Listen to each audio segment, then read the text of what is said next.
Welcome back to Stream Press, the podcast where we dive deep into the currents of modern life and explore how to navigate them with intention. I'm Irakli Gagwa, and as always, I'm thrilled to be joined by my knowledgeable friend, Luca. Hey, everyone. I am excited to be here. Luca, have you ever stopped to consider just how many decisions we make in a single day? Studies suggest it's over 35,000, and the staggering part is that most of them are happening on autopilot. Today, we're going to unpack these unconscious choices and, more importantly, how to take back control. We'll be exploring the critical decisions we make in every moment, what to focus on, what meaning to assign, and what actions to take, and how to consciously shape our experiences. Let's dive in. That's such a striking number, and it really makes you think about how many of those decisions we're making on autopilot, especially with all the digital distractions we face now. I conducted an interesting experiment this morning. I tracked every notification I received in the first hour after waking up, and the results were pretty alarming. 47 different interruptions trying to capture my attention. Oh, wow, that reminds me of a recent study I read about how it takes an average of 23 minutes to fully refocus after each interruption. No wonder we're all feeling so scattered. Exactly. And here's what's really fascinating. We're making three critical decisions in every moment that fundamentally shape our experience, whether we're aware of it or not. The first is what we choose to focus on. Could you break that down a bit more? How does that choice actually play out in real life? Well, imagine you're giving a presentation and someone in the audience looks bored. You could focus on that one person and spiral into self-doubt, or you could direct your attention to the engaged listeners and maintain your confidence. Same situation, a completely different experience based on where you put your focus. That's so true. I've definitely fallen into that trap before. But isn't it really hard to control where your mind goes in those moments? That leads perfectly into the second critical decision, what meaning we assign to events. Research shows that high performers consistently interpret challenges as opportunities for growth rather than threats. It's not about the event itself, but the story we tell ourselves about it.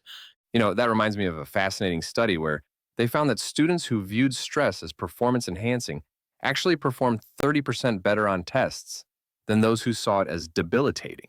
Exactly. And this brings us to the third decision, what actions we take. According to neuroscience research, taking even a small positive action can trigger a cascade of beneficial neurochemical changes in the brain. That's really interesting about the neurochemical changes. How long does it take for those effects to kick in? Studies show it can happen almost instantly. Within seconds of making a decisive action, your brain releases dopamine and norepinephrine, which help reduce anxiety and increase focus.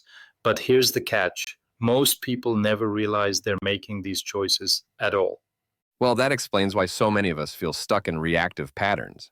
We're not even aware we have these options available to us. Right? And this is where the concept of mental resilience becomes crucial. Think of it like building muscle. You can't just read about weightlifting and expect to get stronger. You have to actively engage in the practice.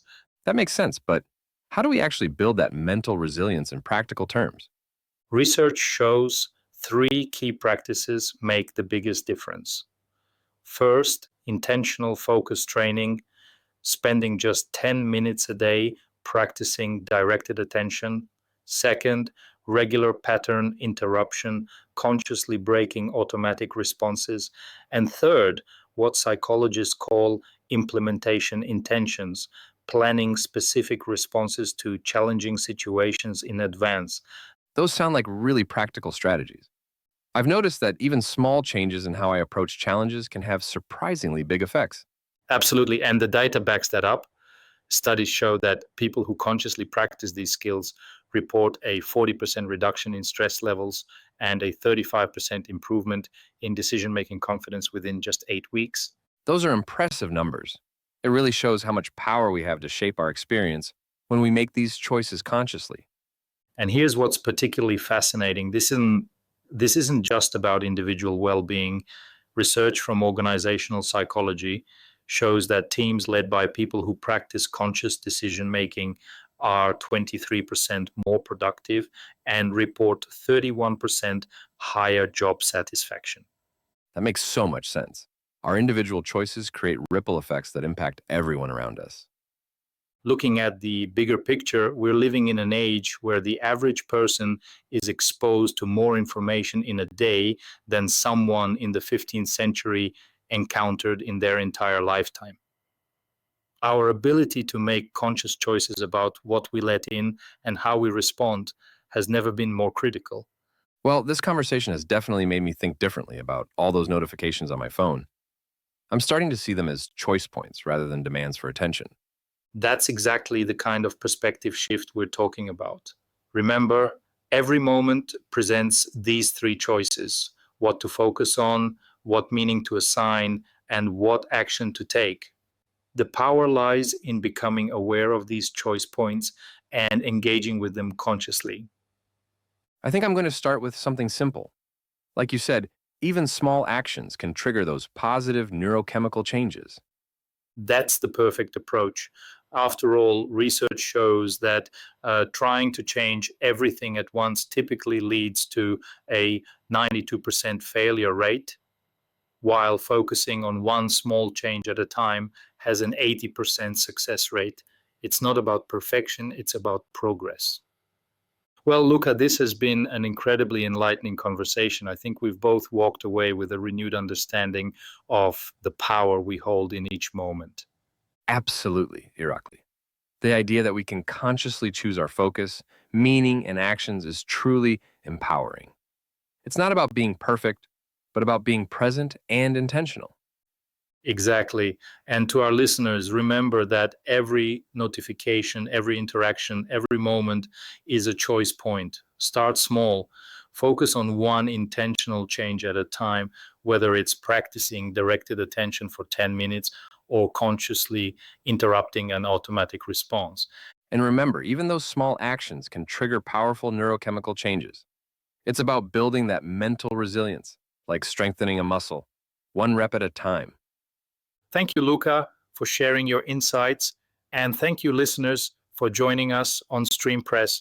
We hope this conversation has inspired you to take a more conscious approach to your daily decisions. Until next time, stay mindful. You can find us on the Stream Press podcast platform, visit the Stream Press website, and follow us on social media. Don't forget to subscribe and leave a review.